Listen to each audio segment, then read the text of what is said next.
பல திரைப்படங்களில் யதார்த்தமான நடிப்பை வழங்கி தமிழர் ரசிகர் மனதிலே இடம் பிடித்த ஷோபாவினுடைய திரை வாழ்க்கையிலே மறக்க முடியாத ஒரு திரைப்படம் கே பாலச்சந்தருடைய இயக்கத்தில் உருவான நிழல் நிஜமாகிறது திரைப்படம். அந்த படத்தில் நடிப்பதற்கு ஷோபாவுக்கு வாய்ப்பு கிடைத்ததே ஒரு வித்தியாசமான அனுபவம் என்று தான் சொல்ல வேண்டும். நான் அடுத்து ஒரு படத்தை எடுத்திருக்கேன். அதில் ஒரு புதுமுக கதாநாயகி அறிமுகப்படுத்தலான்னு இருக்கேன்.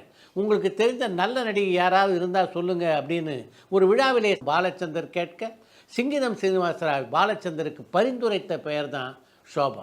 ஷோபாவுடைய பெயரை சொன்னது மட்டும் இல்லாமல் அவருடைய தொலைபேசி எண்ணையும் கொடுத்து உடனடியாக தொடர்பு கொள்ளுங்கள் என்று இருக்கிறார் சிங்கிதம் சீனிவாசராவ். அவர் அப்படி பாலச்சந்தரிடம் சொன்னதுக்கு மறுநாளே ஷோபாவுக்கு பாலச்சந்தருடைய நிறுவனத்திலிருந்து அழைப்பு வந்தது. பாலச்சந்தரை போய் சந்தித்தார் ஷோபா.